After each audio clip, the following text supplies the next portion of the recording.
I'd like to introduce the newest motorcycle to the channel, the 2021 Husqvarna 701 Supermoto.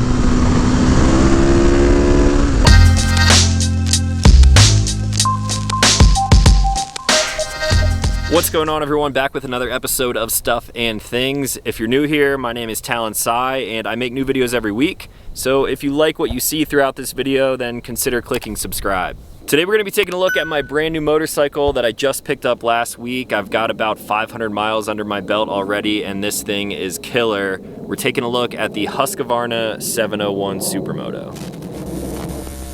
Since its release around 2015 or 2016, the Husky 701 Supermoto has really been holding the crown as the top-tier supermoto bike that was bred for the streets. It's powered by a liquid-cooled single-cylinder engine, putting out 74 horsepower at 8,000 RPMs.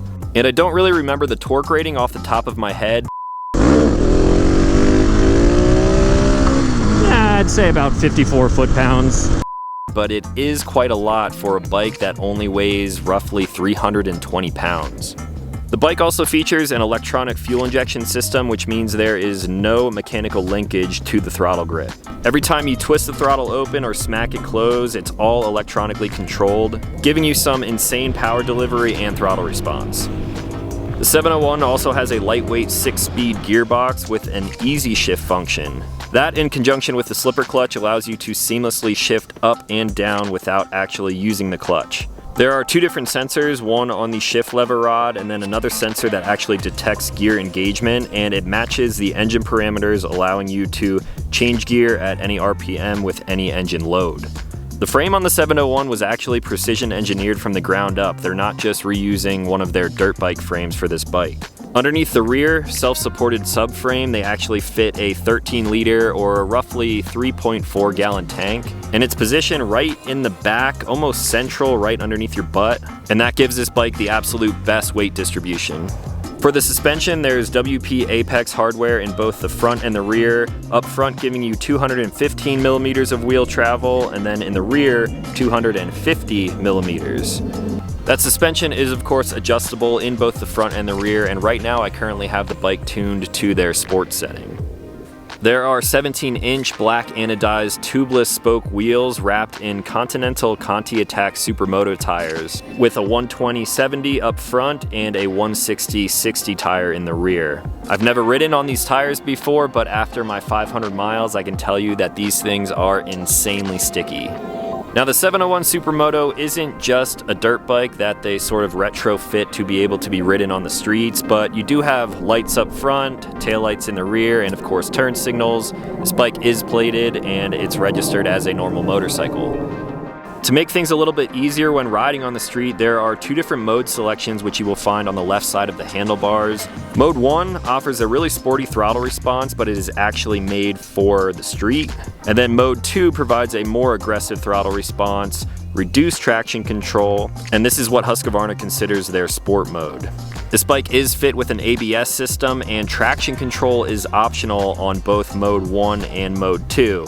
So you could go Mode 1 and be completely safe, Mode 2 and be a little bit more aggressive. You could go back to Mode 1 without traction control and get a little bit wild, or run Mode 2 with no traction control and just be completely insane on this bike. When it comes to brakes on this bike, this thing is able to stop on a dime thanks to the 4-piston Brembo monoblock caliper and floating disc at the front, and a single-piston caliper floating disc at the rear. Now, outside of all of that technical talk, there are a few modifications that I have done to this bike. In the rear, I removed the stock exhaust and replaced it with an Akrapovic slip-on. I found out after the fact that this pipe is actually designed specifically for the Husqvarna 701, and it's actually sold through their website, so I'll give you more thoughts on that in a little bit. I did replace the ugly stock mirrors like I do on all of my motorcycles and replace that with a CRG Hindsight lane splitting mirror. And then I, of course, cleaned up the undertail with a custom LED strip and a plate relocating mount. Now, I apologize if that felt like a ton of information all at once, but without further ado, let's go jump on the brand new 2021 Husqvarna 701 Supermoto. Take it for a spin. So, remember when I said I have about 500 miles on here? Well, now we're at 677.3 miles. That just goes to show how much I love this bike. Can't stop riding it. So I'm currently on the road, Deer Creek Canyon, where I last motovlogged with the Ninja ZX-10R. This bike obviously has taken that bike's place. If you watch that video, you will understand why. I would love to keep both motorcycles, but unfortunately I just can't afford to have every motorcycle that I want all at the same time. So the Ninja is gone, sold. This bike has taken its place, and I already know I made a really good decision with that swap.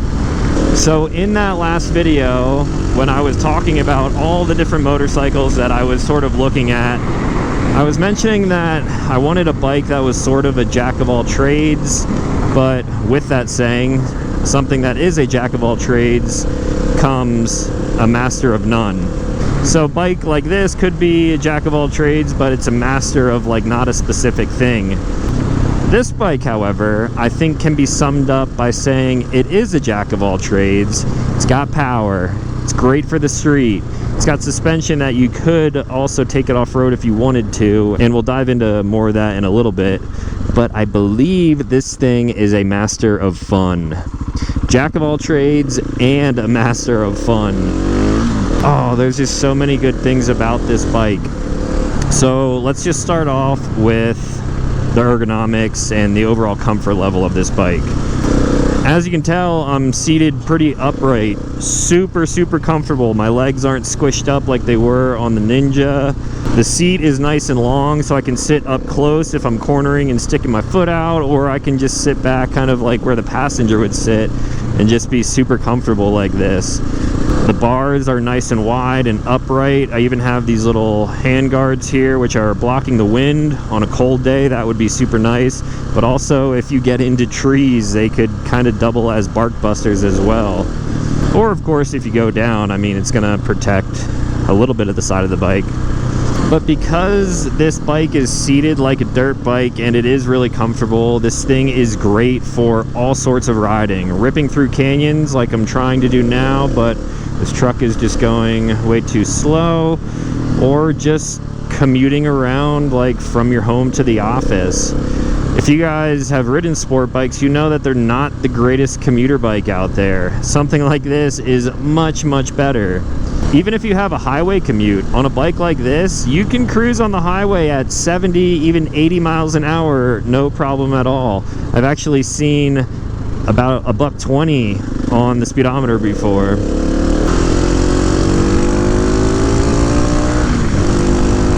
So right there, we're doing about 70.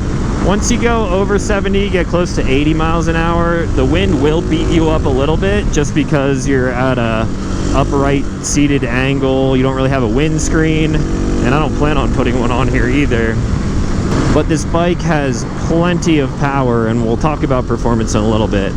So one downside of the comfort, the ergonomics, I would say is the seat. And this is really nitpicking, but if you're riding this bike really long distances, like if you're riding 200, 300 miles, I did about a 250 mile ride last week, your butt does get a little bit sore after a while. But again, that's sort of nitpicking.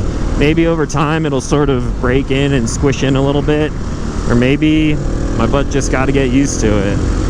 So overall, the bike is extremely comfortable, and it obviously makes it a lot more fun to ride because of that. I can ride longer, I can put way more miles on the bike, which you guys can already tell that I have been doing.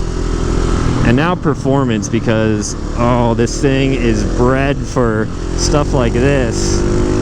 Through the canyons, hopefully there's no gravel. Okay, so back to the motor. This is the Husqvarna 701, however it's not technically a 701 cubic centimeter motor. I believe it's a 692.7 or something like that, so it's like a 693 motor. Again, single cylinder, liquid cooled, 6-speed. This is almost like a high-end dirt bike and a 600 sport bike had a baby, and then the Husky 701 was born. It is extremely light compared to the Ninja. We're looking at about 320 pounds, so you can flick it into turns. It's super maneuverable. Because the bars are upright like this, you can like really fine tune where you're pushing that front tire. And this minivan in front of me is just killing the mood right now. It's fine, we'll come back down this road. So the bike is light like a dirt bike. It's really powerful, almost like a 600 sport bike, but it's more torquey, obviously. You're not going to be getting a power band all the way up into like 1400 RPMs like you would on the Ninja. But because of that, I believe 54 foot-pounds of torque, this thing just rips in any gear. Let's actually slow down a little bit and let that van get ahead of us. All right, well, speaking of that torque, if we're going this slow, here in first gear, if I snap the throttle open, the front end just comes up. And that was only like a quarter, maybe half throttle. This thing is just light and powerful, and it makes it so much fun to ride. Now for the gearbox, I'm so used to using a clutch that I don't use this feature a whole lot, but with the slipper clutch and what Husqvarna calls their easy shift, if I just tap down like that, it will downshift, which makes canyon riding super, super fun. So here I should be shifting, coming out of here. All I had to do there was lift up on the shift lever and I get the next gear. Now when we get into the different riding modes, if you turn off traction control, that's going to really help you back the bike into corners and slide it around, do burnouts and all sorts of wild stuff. Since I'm riding on the streets, I'm obviously not going to be riding like that today, but I would actually consider taking this bike to a track. The Ninja, when I was talking about it in the last video, I mentioned that I'm never going to be able to ride it to its full potential, even if I was on a track. I'm just not that great. Like, you have to be so talented on a motorcycle to be able to push a bike like that to its limits. Whereas this bike, on the other hand, I'm not going to ride it to its full potential. However, I'm going to be able to ride it closer to its full potential, which just makes it a whole lot more fun. You look at something like the 22 Honda Grom that I've been making videos on. That bike, I am riding to its full potential, and it makes it incredibly fun. Even though you're going really slow, you can only lean so far, depending on how you have it set up, of course. Mine's more oriented for the dirt right now. But being able to ride a motorcycle closer to its potential, in my opinion, is just a hell of a lot more fun. Really wish I could ride past this guy. Come on, bro. Now, if you've been watching a lot of my moto vlogs, you will know all of the bikes that I went through. A quick summary would be CBR 600, CBR 1000, RR, Fireblade. I went to a WR 250R, went to a 14 Honda Grom. I had a KLX 250 at some point in between there. I went to a DRZ 400, which I can do some comparisons to, and then up to the ZX-10R, which I sold to replace it with this. And then, of course, the Ruckus and the Grom too. I just love motorcycles, you guys know that. So when comparing this thing to my, I believe it was a 2017 or 2018 DRZ, this bike is what I wanted the DRZ to be like. Of course, you're looking at completely different price points. The DRZ, you're looking at around maybe like 7 or 8, maybe not even that much anymore. And then the Husky, depending on where you're at, right now you're not going to be able to get any deal because that's just how the world is, but you're looking at roughly 12.5, maybe even 13 out the door after tax and tags and stuff like that. So this is a pretty expensive bike, which is why I had to get rid of my other bike to be able to afford this. So far, no regrets though. Now, I wanted the DRZ to be more like this bike, which is obviously asking a whole lot. When I got on a Supermoto, I was just expecting a little bit more out of it. Don't get me wrong, I'm not dogging on the DRZ. The bike is super fun, bomb-proof. It's just a little bit too slow. It's carbureted, so you don't have the really nice fuel injection system like you have on the Husky. This thing has instant power. Throttle open, close, it just kind of like wants to rip you off the bike because it's so instant and powerful. And then you get the carburetor, which is tried and true. If it's not broke, don't fix it. Talking about the DRZ. But it's 2021. It's going to be 2022. You would think they would have an update for that bike after, like, I don't know, 15 years, that it really hasn't changed. So this bike is everything that I've wanted in a Supermoto, which is why it's the top of like the Supermoto world, and I have absolutely no regrets on getting rid of the Ninja for this thing, just because it's so fun. So let's talk about the brakes, since we can't actually ride with all of this traffic in front of us. But Brembo's up front. This thing will hook up, your back tire will absolutely come off the ground, and this thing will stop on a dime if you know how to control a motorcycle well. The rear brakes, not quite as strong, but obviously they don't need to be. If you turn off the traction control, which gets rid of the ABS, you can definitely slide this thing around, but again, I'm not going to be doing that just yet. Maybe in some future videos we'll hoon around a little bit more. Oh, I'm going before this guy because he's going to be real slow. Ah, okay, open road now. So the brakes, great for when there's gravel in the corners, like that right there. Oh man, this bike is like the Goldilocks zone for me, because when I'm bouncing around motorcycles so often, I went from the CBR to the WR250, and don't get me wrong, that bike was a ton of fun too, but I was still craving a little bit more power. And then I went to the DRZ and still craving a little bit more power. Went to the Ninja, a little too much power. It was okay when it was stock, but after tuning it up and everything, the bike was just like, it made you feel something. It made you feel like you were gonna die though.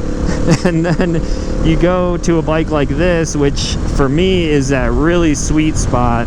It's plenty of power to get you in trouble, but also you can push a bike a little bit more without feeling like you're gonna die. So it took quite a few motorcycles to find the sweet spot of like comfort and power level, but finally found it with the 701. Now for the suspension, we can talk about that a little bit as we get stuck behind some more traffic. Sorry about that, guys. We got the WP Apex in both the front and the rear. I currently have it set to their sport setting, and you can find all of that stuff in the owner's manual. It's just some simple clicks up here on the top of the forks. I believe you adjust compression on the left side and then your rebound on the right. And then same in the rear. I believe there's two different adjustment points on there. I did dial it back at first. I didn't even ride with it, and then I put it right back to the sport setting. That's how the bike actually came to me, and I haven't experimented with the other modes because this just feels how I want the bike to feel. Because you're sitting a little bit more upright and you're more comfortable than a sport bike, it's effortless to just flick it into turns. The bike stays planted under heavy braking. Of course, with all the driver's aids and stuff on there, the tire's not going to be bouncing around or skidding. But the suspension is really nice. This is the first bike that I've ever had that uses the WP Apex. A lot of KTMs obviously use it too because they are very similar companies. But so far, no complaints. I might test out a few of the different modes in a future video. Maybe if we start jumping the bike a little bit, maybe doing some stunting stuff. I might mess with that stuff and bring you guys a video more in depth on my thoughts on that. And then while we're talking about suspension and braking, we can also talk about the wheels and tires. Tubeless spoked wheels with a 120 up front and a 160 in the rear. Continental Conti Attack Supermoto tires.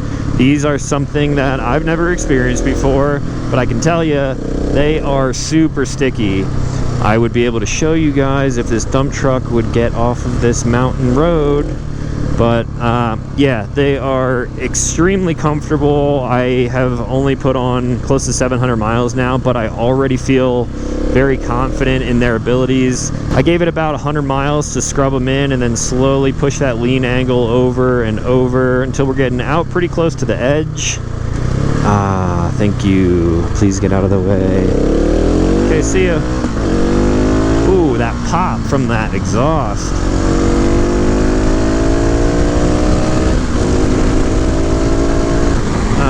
Man, this bike just feels so good. Woohoo! Coming in hot. Those tires keeping us planted to the road. So yeah, these tires have been great. I may experiment with other tires in the future, but these have been so good to me already that I might just put another set of these on once the current ones wear out. Now we're getting close to the turnaround point. I'll probably stop up here in a parking lot and show you guys some of the modifications that I've done. As you already know, I replaced the stock ugly mirrors because they're just ugly, intrusive. Went with the CRG hindsight over here. I actually need to either tighten it up or put some tape on it or something because the wind blows this thing closed all the time. I haven't really done anything else up front other than this ram mount. I actually move this one between my bikes pretty often depending on where I'm going and what I'm doing. This looks like a good place to stop. So other than that stuff, I think the only other thing that I really did is the exhaust, which you guys already know what it sounds like now. Speaking of that, let's actually run a before and after clip. This was filmed in my garage, so it's not going to be the best, but it'll give you an idea of the stock exhaust versus the Akrapovic.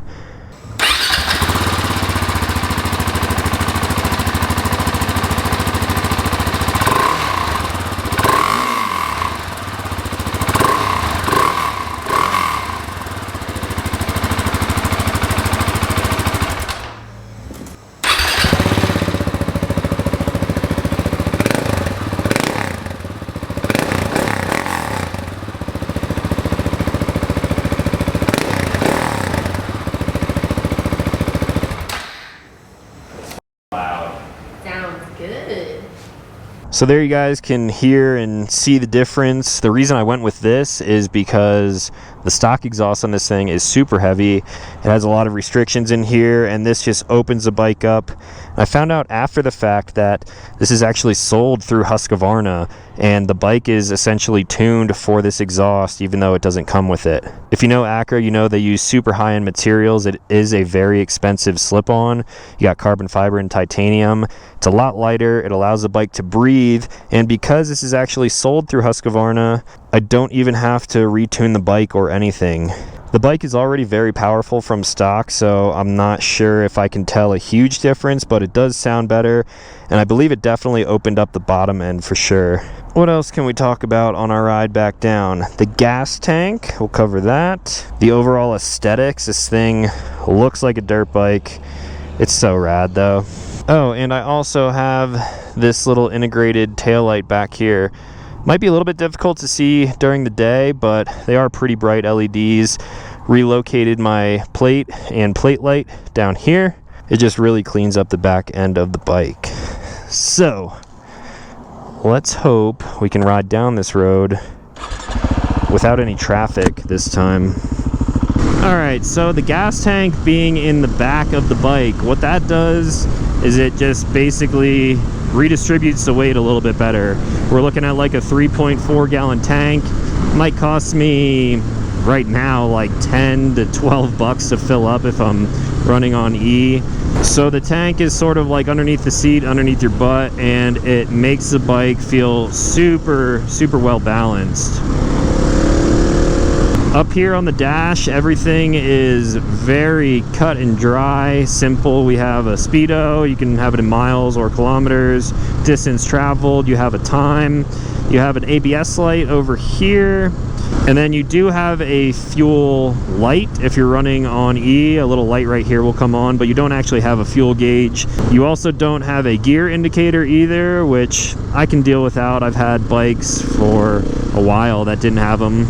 Speaking of that, I think the DRZ also didn't have much of a dashboard either. And then you got neutral light, oil light, turn signals, all the typical stuff over on the right hand side. I know as soon as I start ripping through these corners, I'm going to catch up to these guys really fast. So I think the only other thing to talk about is the electrical system, which is this little guy right over here. I find that riding in mode 2, which Husqvarna considers their like sport mode, I like that mode a little bit more than mode number 1. If I tap that button, light will blink. Now we're in mode number 1. This is like their street mode. So the acceleration curve is going to be a little bit smoother, not quite as aggressive, and it does still feel good. I mean, with all of that torque and the horsepower that this super light bike is putting out, it feels really good still. Because I'm used to coming off of the Ninja though, I prefer it to be a little bit more aggressive. So if I press the map button, now we're back in mode number 2. Traction control is up here. I can't actually change this while I'm moving, but like I mentioned, you can run both modes with traction control turned off. That way you can slide around, do wheelies, do burnouts, and just ride this thing like a complete hooligan. Now initially when I was motorcycle shopping in the last video, you guys know all of the bikes that I was kind of talking about. Because I've been riding the Grom off-road so much recently, I was actually leaning towards the Husky 701 Enduro, which is a very similar bike to this. However, since I couldn't keep the Ninja and also have a Husky at the same time, I decided that if I'm getting rid of my Ninja, which is a dedicated street bike, I would get something like this, which is a dedicated street bike. However, like I mentioned, it's sort of a jack of all trades. You guys saw what the Grom did in Moab, which was very impressive for a tiny little bike that's not made for that stuff. So a bike like this, it has close to dirt bike suspension, not quite as much travel as the actual Enduro. But if I wanted to, I probably could run a more off-road oriented tire on this thing and still take it on some adventures. The only thing is, now that I know how this bike feels on the road and how maneuverable it is, how much fun it is to ride on the road, I don't think I plan on switching those tires. If anything, I will just take the Grom on adventures with me, or maybe find a cheap dirt bike somewhere and use that for dedicated off-road stuff. Alright, back to some newer paved roads. Oh, this thing just sounds so mean. It sounds like I'm riding a really big, maybe 450 or even bigger dirt bike. The slip-on sounds so good, makes good power. There's just so many good things that I could say about this bike, and I could rant on and on all day, but I don't think I will. So if you guys have any questions on the 2021 Husqvarna 701 Supermoto, let me know in the comments down below. Maybe some of you guys out there have one of these bikes. I actually have a friend or two who own 701s, both the Supermoto and the Enduro.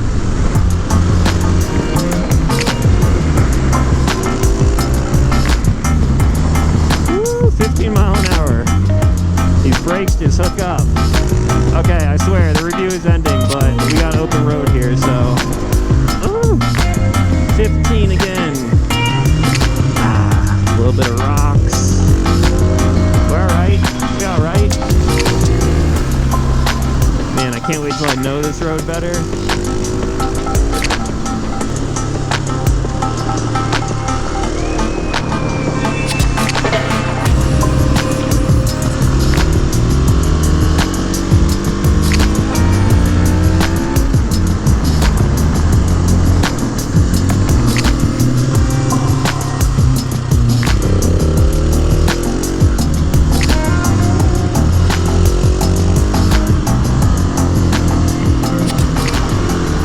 Okay, road work next 3 miles.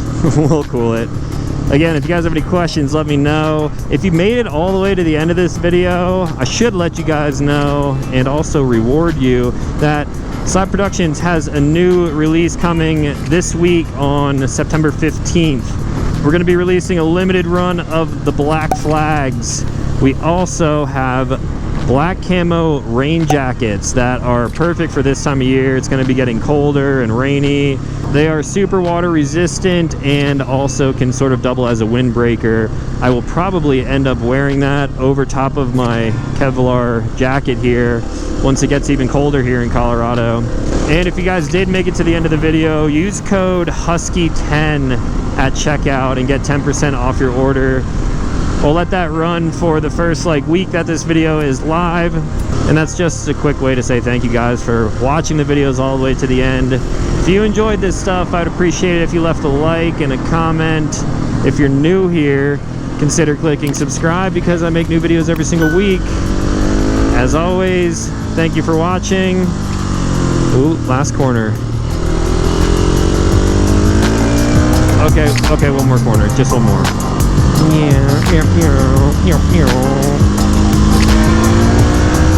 Okay, one more. Okay, maybe just this one too. And this one. And this one too, because we're on a roll. Okay, yep.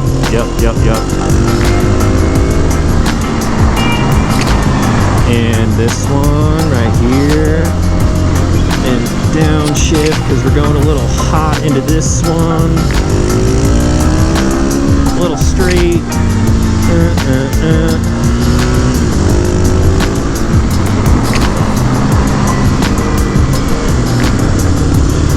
Woo!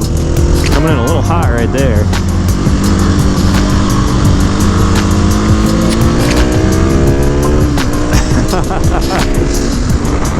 Alright guys, thank you for watching. I will talk to you in the next one.